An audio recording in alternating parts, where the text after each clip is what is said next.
Hello, fire. You're intact. To paraphrase Kierkegaard, money is only representative. It's an abstraction. It's not real. An abstraction is an idea that only exists in your head. I hear you. This fucking guy's duller than a pound of butter. Why would I drag my carcass out of bed every morning down to the mine, brass in, and go look for some shiny pebbles some fella in New York City named Blackrock in order to get my beer tokens, sweet, sweet beer tokens, unless they were real? Well, they are real, but money is not. Money is debt. It's a trap. What was sprung long before we were sired. It'll be around long after, but it doesn't actually exist. It's trust. It is sanctified. It is an idea made real by the sanctification of human consciousness. I trust somebody made this, and I trust that I will be able to go and trade it for goods and services. Only, this is real money. Only I go and try and buy a lollipop with it, and it ain't no fucking good at all. Why is that? Because no one trusts that this particular money is going to buy them anything, which it ain't, because it's from Bosnia and Herzegovina. Now, I'm under no preclusions that I need money to keep my lights on, keep my family fed, keep the wife happy, keep the fuel in the tank. We all need money. But where's that money come from? It's out of thin air. It comes from debt. You take out a loan from your bank and you securitize it against an asset that you have, say your home. I want a bunch of money. I want $100 for this here shanty shack. And the bank comes by and says, well, it's worth $200. So yeah, sure. If you don't pay us back, we will take this $200 shanty check. But here's $100. How do they get the money? Now, the commercial bank, what gave me the money, goes to the central bank. That in the States, it's called the Federal Reserve. And the Federal Reserve goes, no problem, partner. I'll print you that money. But you're going to pay me back the 100 plus 2%, so $102. Now, I'm going to print you $100 right here and now. And then you think to yourself, well, wait a second. How can I pay back $105 when there's only an extra $100 that the Fed is printing? That means that we are counting on the Fed printing more money in the future so that there is enough money in circulation so that I can actually pay back the 105. Even though it doesn't exist yet, I'm trusting that it will exist in the future. Now, the Federal Reserve is not the government. It's not a part of the government. It's a bank. And it's actually owned by commercial bankers. If you look at who owns the New York Fed is owned by commercial banks. It's owned by Citigroup and by JP Morgan Chase. So the bank what's printing money for the government is actually owned by corporate bankers. Weird situation, right? What happens when the government wants money? Well, they don't have any asset to borrow against, so what they do is they write a bond to the Federal Reserve, and the Federal Reserve buys those bonds. So if the government wants $100, they don't have to put up their shanty shack. They put up a government bond saying, we promise to pay you the 100 that we borrowed plus another 5. You're going to print out 102. We're going to take that 100, and that extra 2% is actually seigneurage. There's, how do we explain this? It's another layer of tax, essentially. Seigneur is a French word, means lord, but it also means blood. So the lords used to bleed their serfs for money. And this is the same thing that happens with the Federal Reserve. There's a seigneurage fee, and that's around 2%. Every time they print out money, 2% goes to the government. It's a lot better than, it's not as bad as it sounds, because some places, like in Africa, the French government, France, prints their money, and the seigneurage goes to the French government. You can't make this shit up. Why would an African country pay France to print its money? It doesn't make a sense. And not to disparage the French for their post-colonialism in Africa. Everybody's doing the same. I prefer a softer, kindler machine gun hand. And getting back to the States, the reason it's so important is because it's the greenback is the world reserve currency. Most of the large financial transactions in the world are done with greenbacks for ease of use, because there's an inherent trust built into it. There's a huge economy behind it. Now, you go anywhere in the world, chances are you can spend a greenback. I can go to Cambodia right now and go and buy one of them big black horny beetles in hot sauce for a greenback. I can't do that with a Canadian dollar. Nobody will accept it. But all over the world, you go into people's sock drawer, and there'll be a little bit of American currency, hard currency, filed away for a rainy day. And that reserve currency is created by people and institutions and countries taking out debt. So those greenbacks are debt.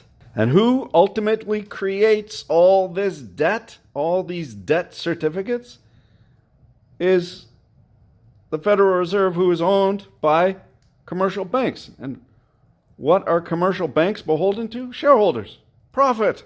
So it's a game, and the game is fixed. It has no basis in reality. Our consciousness makes it real, because our consciousness is what gets us out of bed to go to work for paying the rent. But where's that money come from? It gets transmogrified from debt out of thin air. It's magic. And Canada is no better. In fact, it might be worse, because it's quite a bit more opaque. However, we seem to be fiscally slightly less bombastic, or say buccaneering is a good word for it. We'll get back to that privateering, buccaneering. In 1974, Trudeau Sr. took us off of the Bank of Canada being controlled by Canada and it being controlled by commercial banks. We needed to do that in order to get onto some international board of some sort. But yeah, Trudeau, municipalities used to be able to go to the Bank of Canada and get zero interest loans for worthy infrastructure projects, and now those infrastructure projects have to sell municipal bonds to commercial banks. Again, commercial banks. So we are, as a people, now beholden to commercial banks. And it's no different. It's based on the Bank of England as well. And the Bank of England, that was a private bank, closely traded shares from 1877. None of the shares got traded hands. The government of the UK owns the Bank of England now, but it holds all the shares in trust.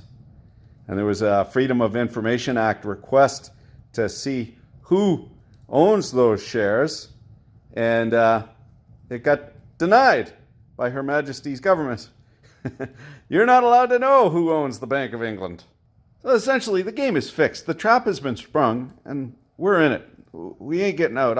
How would you get rid of the current system? I don't know. Maybe have it go back to the gold standard, but then we lose all the advantages. Gold, you can't spend it. You're always trading gold for dollars anyway. So having a bunch of metal, shiny metal sitting around, maybe a little bit is okay, but you're far better off investing in yourself, in your capacity to do things for other people that will, no matter what happens, be extremely useful, and you'll be able to trade that for dollary dues or corn maize or beer tokens. Give unto Caesar what is Caesar. So long as you have enough money to service your debts, you're okay. It's when you get stick your neck too far out, and then they squeeze the supply of the money. Remember, they don't print enough money to pay all the debts in existence. So the people who have stuck their neck out and are marginally overextended, as soon as they start to squeeze that money supply, they're going to shake out the weak hands and they're going to go and take their fucking lollipops. So just be careful. It's all a game, and the game is fixed. So as long as you're not in the bottom 20 percentile, and listen, they're not going after poor people. They don't give a fuck about poor people. They'll give them money to keep them schlepping along, because the nature of government is expansion.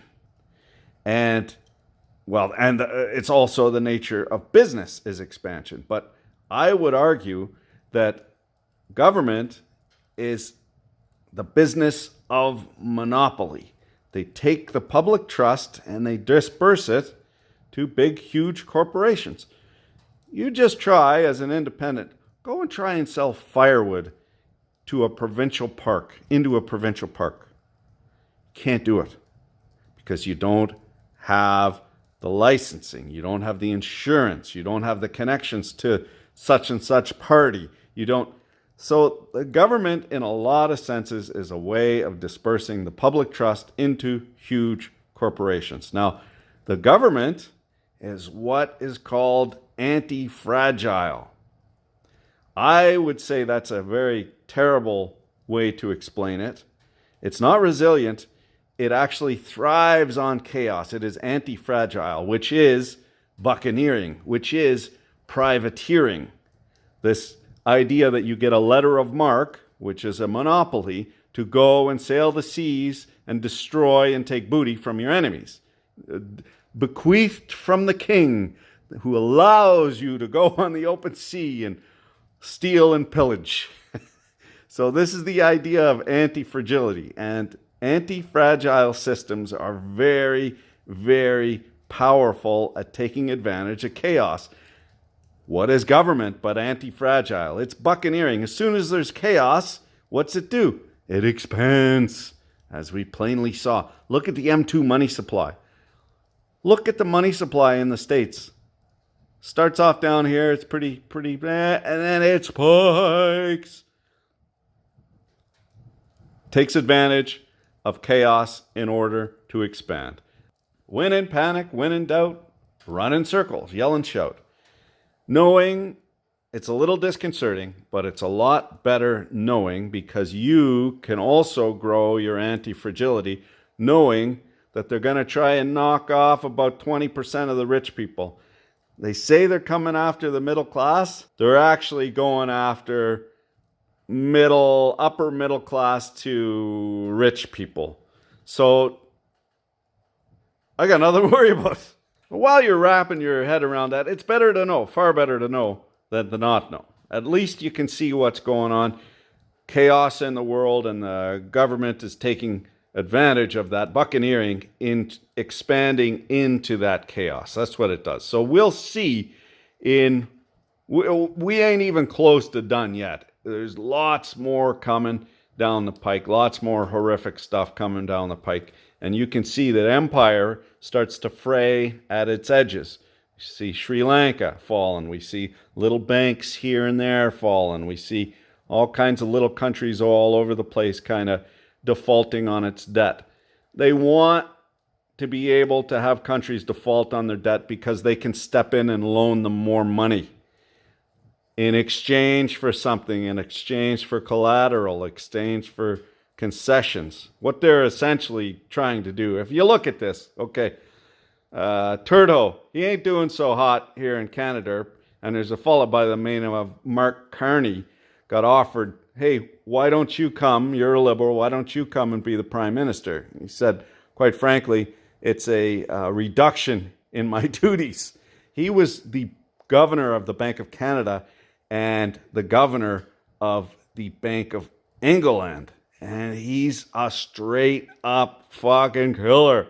Shark. Straight up killer. He ran London Marathon in 3 hours and 30 minutes at 50 years old. This guy's no fucking joke, partner. So when he tells you something, you listen. I read his book, and the subtext is what they are doing is they're going to bring in universal basic income, because the more money they can disperse from the government, the more money their cronies get. Because you and I, we don't get, I'm not getting any grants for the government for making videos in front of my, this ain't it, partner. This consolidation in the power of central banks to print currency for various nations began in the 1800s and continued on through the 1900s with first the Bank of England and so forth and so on. We can see all the very best people, as described in Barry Lyndon, that nearly unwatchable Kubrick flick because of the poor acting. But it's very interesting that Barry Lyndon comes to the king and is introduced because he wants a lordship. When the king is informed that Barry Lyndon has raised a small army of men to go over and fight in France on the king's behalf, the king replies square in the nuts to Barry Lyndon, "Wonderful. Why don't you get another army together and go with them?" This is the British aristocracy at its best, the very best people, as described in Barry Lyndon. Now, this is an exclusive club, and it's interesting because I recently read in Butlers to the World, a book, that if you're in the club, they will refer to you by your first name, never your last name. But if you are not in the club, you are referred to, much as a servant would be referred to, only by your last name. Not Mr., not Mrs., but only by your last name. Bumblefuck. And so it's interesting to look at the correspondence betwixt the governor of the Bank of England, the former governor of the Bank of England, Mark Carney, and the office of the Exchequer, who happens to be a lord of very high standard, refers to the governor of the Bank of England as Mark. He is definitely in the club. In the words of his lady of perpetual cynicism, George Carlin, "It's a big club, and you ain't in it." But all around the periphery of empire, all the little pawns fall first. King Dollar the Destroyer makes those governments default on their debt. Not a problem. The IMF will come in and loan the money to get them through, but they're going to require concessions. They're going to tell them, listen, you need to tamp down on your spending here. You need to make it miserable for your citizens. But what will happen is this Mark Carney is not the governor of the Bank of England anymore. He's on to this COP27, COP28, which is climate change stuff. What they're going to do, remember, in order to issue more loans, to make more money, they need collateral for that. And government bonds ain't going to do it when your government has collapsed. What is going to do it is the natural world. They are going to commoditize, and securitize the natural world. It is worth trillions and trillions of dollars if they can figure out a way to get us as nations to commodify our land, our air, our water. All of those rights, what are the wealth of nations, are now going to be commodified and traded in markets. That's what they're aiming for. And in order to be able to do that, they need more control. In order to do that, they need more chaos so that they can expand into that chaos. So it's not a question of if, it's a question of when. Just to let you know what's going on.